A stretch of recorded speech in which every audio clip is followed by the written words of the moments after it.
Bismillahirrahmanirrahim. Assalamualaikum warahmatullahi wabarakatuh. Saya Sanatun Afina binti Muhammad Noor daripada PPS1 akan membuat pembincangan tentang subjek Eduk 3143 iaitu Sosiologi Pendidikan yang berkaitan dengan tugasan yang terakhir iaitu Mobiliti Sosial. Nama pensyarah saya adalah Encik Saleh bin Muhammad Amin. Untuk pengenalan, kita masuk kepada perubahan sistem pendidikan Malaysia terlebih dahulu, di mana pembentangan ini membincangkan perubahan dalam sistem pendidikan Malaysia. Ia juga meliputi implikasinya terhadap mobiliti sosial pelajar. Sistem pendidikan Malaysia telah mengalami pelbagai transformasi sejak kemerdekaan dengan tujuan untuk meningkatkan kualiti pendidikan dan juga menyediakan peluang yang lebih baik untuk semua pelajar. Jadi, pembentangan ini akan meneliti perubahan-perubahan utama dalam sistem pendidikan Malaysia sejak Plan Pembangunan Pendidikan Malaysia (PPPM) pada tahun 2013, termasuklah perubahan dalam kurikulum, kaedah pengajaran dan juga penilaian. Bagi objektif pembentangan ini adalah untuk mengenal pasti perubahan yang mana reformasi sistem pendidikan Malaysia sejak 2013 melalui Pelan Pembangunan Pendidikan Malaysia dan juga inisiatif-inisiatif yang berkaitan. Lepas tu, objektif yang kedua adalah berkesanannya lah dengan menilai kesan perubahan-perubahan ini terhadap mobiliti sosial pelajar dari berbagai latar belakang sosioekonomi, termasuklah akses kepada pendidikan tinggi dan juga peluang pekerjaan. Dan yang ketiga adalah untuk membuktikan hujah bahawa dengan sokongan data kuantitatif dan juga kualitatif daripada laporan rasmi KPM, kajian akademik dan sumber-sumber lain yang lebih relevan. Okey, kita masuk kepada perubahan dalam sistem pendidikan yang mana dari segi kurikulum nampak sangat berbeza perubahannya. Jadi, pelaksanaan KSSM menekankan pemikiran kritikal dan juga kolaborasi dengan mempersiapkan pelajar untuk cabaran yang lebih global lah dengan adanya digital sekarang ni. Lepas tu, dia berfokuskan kepada kemahiran pemikiran tinggi, baik integrasi teknologi dalam pendidikan, iaitu digital, ada juga digital learning. Yang ketiga adalah penilaian formatif untuk penambahbaikan dan penerusan. Jadi, yang kedua adalah pendekatan pengajaran sendiri yang mana berpusatkan pelajar dan juga abad 21, guru ini sebagai fasilitator dalam pembelajaran subjek. Guru hanya memantau, tidak membuat apa-apa kerja pun untuk student lah. Jadi, pembelajaran berasaskan projek, PBL. Lepas tu, penggunaan sumber digital interaktif seperti quizzes, football, Kahoot, sebagainya lah. Lepas tu, ada juga aktiviti kolaboratif dalam kumpulan yang kecil. Seterusnya adalah kesan terhadap mobiliti sosial yang mana kesan yang pertama adalah akses pendidikan yang tinggi lah. Jadi dia membantu pelajar, terutamanya pelajar B40 lah, untuk meningkatkan status sosioekonomi mereka dengan memberikan peluang pendidikan yang lebih tinggi. Seterusnya membuka pintu kepada berjaya yang lebih baik dan juga potensi pendapatan yang lebih tinggi juga. Untuk yang kedua adalah program TVET, yang mana lepasan TVET ini mendapat pekerjaan dengan gaji permulaannya sebanyak 2,000 hingga 3,000. Menunjukkan bahawa program ini menyediakan kemahiran yang relevan dan juga permintaan tinggi dalam pasaran terutama kerja, jadi untuk membolehkan mereka mencapai kestabilan kewangan dan juga meningkatkan taraf hidup mereka lah. Untuk pembentangan ini, saya juga menyediakan sokongan data dan juga kajian yang mana adalah pertama adalah peningkatan enrollment, yang mana pelajar berkualiti ke IPT meningkat dari 42% bermula dari tahun 2016 ke 54% pada mutakhir ini pada 2022. Jadi peningkatan dari seterusnya adalah dari segi pendapatan. Jadi graduan dengan mobiliti sosial mempunyai pendapatan 20% lebih tinggi. Dan yang ketiga adalah kajian longitudinal menunjukkan kesan positif mobiliti sosial terhadap generasi akan datang lah kalau adanya peningkatan enrollment. Lepas tu adanya peningkatan pendapatan, jadi memang menarik minat lebih golongan yang dipotilah untuk lebih belajar tekun dan sebagainya lah, dan adanya bantuan-bantuan lain juga. Seterusnya adalah konsep mobility, yang mana definisi adalah perubahan kehidupan sosial individu atau kumpulan dalam sesebuah masyarakat. Mobility sosial boleh berlaku secara menegak, ke atas, ke bawah atau mendatar. Jadi, jenis bagi mobility sosial ini adalah kehidupan generasi, iaitu perubahan yang berlaku dalam generasi yang sama dan antara bangsa, dan antara generasi, iaitu perbandingan kedudukan antara generasi yang berbeza. Contohnya antara ibu bapa dan juga anak-anak. Kalau ibu bapa tu, untuk mendengarkan yang mudah, kalau dalam sebuah keluarga, ibu bapa tu dia hanyalah kerja biasa, kerja sendiri. Tapi dengan adanya pendidikan yang lebih tinggi, dengan adanya ekonomi yang lebih membantu, jadi pembelajaran anak-anak lebih menyebabkan berkejaya. Contoh, mak ayah dia adalah seorang penoreh. Lepas tu anak dia cikgu, doktor, macam tu, itu adalah maksud dia. Lepas tu yang ketiga adalah kaitan pendidikan itu memainkan peranan penting sebagai ejen pengamatan peluang, membolehkan individu daripada latar belakang sosioekonomi rendah untuk meningkatkan kedudukan mereka melalui pencapaian akademik dan juga kemahiran yang diperoleh. Seterusnya adalah jenis-jenis mobiliti sosial. Yang pertama adalah mobiliti intergenerasi, iaitu perubahan kedudukan sosial yang berlaku dalam jangka hayat seseorang individu. Itu mobiliti ini merujuk kepada pengalaman individu yang bergerak naik ataupun turun dengan sendirinya dalam hierarki sosial sepanjang berjaya ataupun kehidupan mereka lah. Jadi sebagai contoh, seorang pelajar daripada keluarga B40 yang bekerja keras dan akhirnya berjaya menjadi seorang usahawan yang berjaya.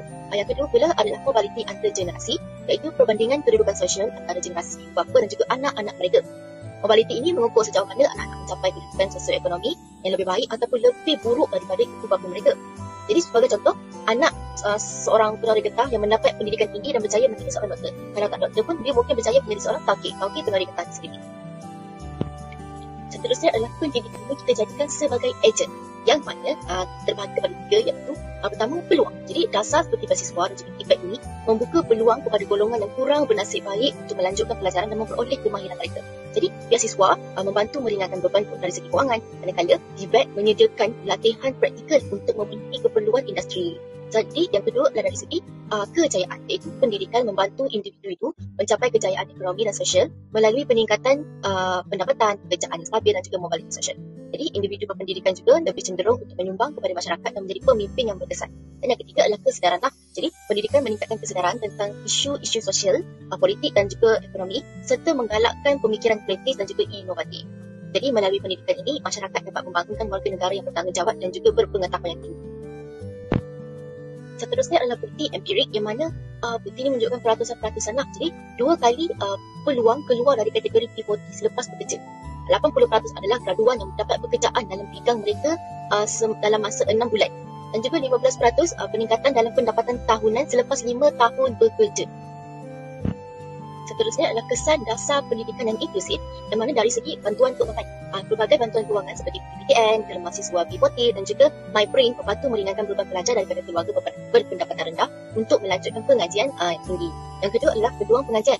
Dasar ini membuka peluang pengajian yang lebih luas kepada golongan yang kurang mampu, membolehkan mereka mengakses pendidikan berkualiti dan juga meningkatkan taraf hidup melalui pendidikan kemahiran dan juga pengetahuan. Seterusnya adalah peningkatan penyertaan P40 dalam pendidikan.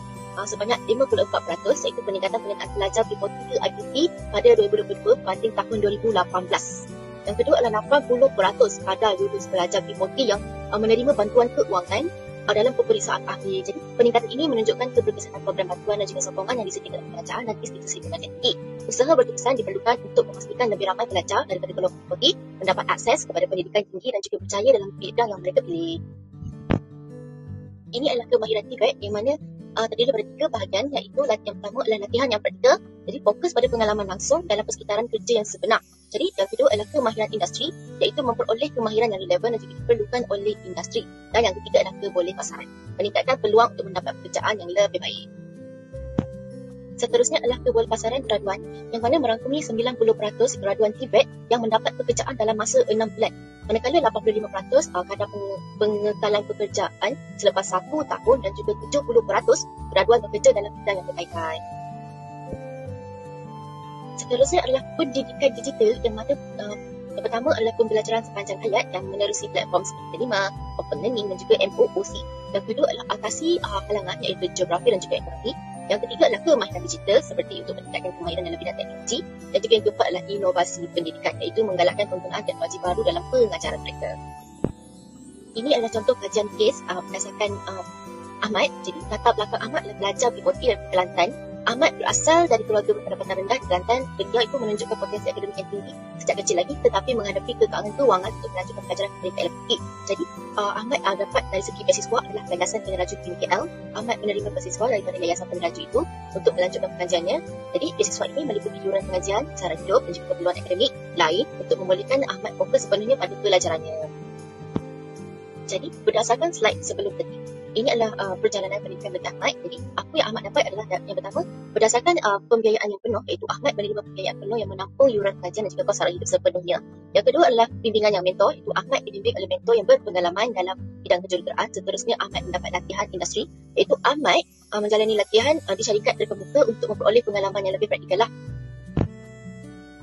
Slide ini menunjukkan statistik sokongan, yang itu merangkumi peratusan dan berdasarkan 70% penerima beasiswa Yayasan Peneraju dapat pekerjaan, manakala 85% peningkatan pendapatan selepas 3 tahun bekerja dan juga 90% penerima beasiswa berpuas hati dengan program yang ditawarkan.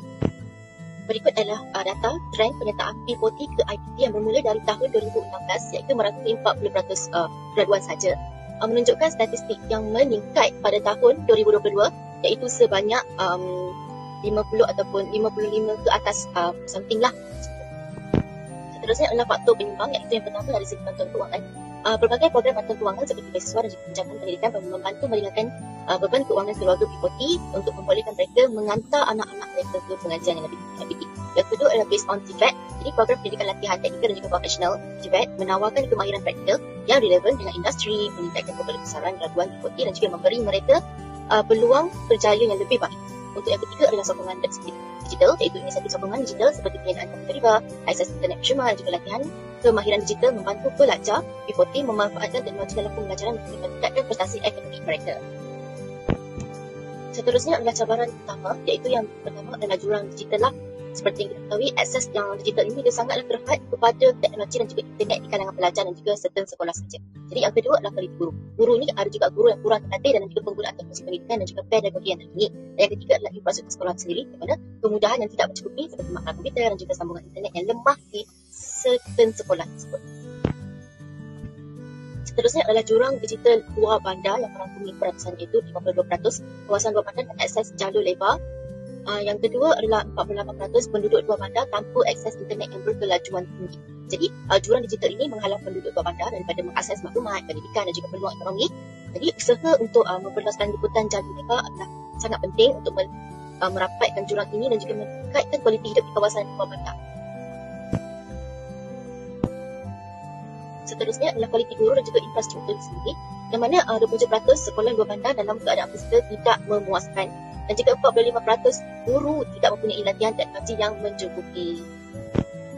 Seterusnya adalah cadangan penambahbaikan. Yang pertama adalah dengan latihan guru dah, iaitu dengan menggunakan program latihan yang komprehensif untuk meningkatkan kemahiran pedagogi dan juga pengurusan subjek guru. Yang kedua adalah infrastruktur digital, iaitu penyediaan peralatan dan akses internet yang mencukupi di sekolah-sekolah luar bandar. Yang ketiga adalah penyelenggaraan sekolah, jadi untuk memastikan bangunan sekolah selamat dan kondusif untuk pembelajaran lah. Jadi yang terakhir adalah sokongan daripada psikososial lah, jadi untuk memberikan kaunseling dan juga sokongan emosi kepada pelajar yang memerlukan. Kesimpulannya adalah dengan pelabuhan dalam guru dan juga teknologi digital ini perlu dipertingkatkan. Jadi guru-guru ini memerlukan latihan yang berterusan dan juga sokongan untuk mengintegrasikan teknologi digital dengan berkesan dalam pengajaran. Jadi infrastruktur teknologi di sekolah-sekolah perlu diperbaiki untuk memastikan semua pelajar mempunyai akses kepada sumber digital yang berkualiti. Dengan pelaburan yang betul, kita boleh memastikan sistem pendidikan yang lebih inklusif dan juga relevan pada masa depan. Jadi setakat itu saja pertanyaan saya untuk slide ini. Jadi sekian, terima kasih.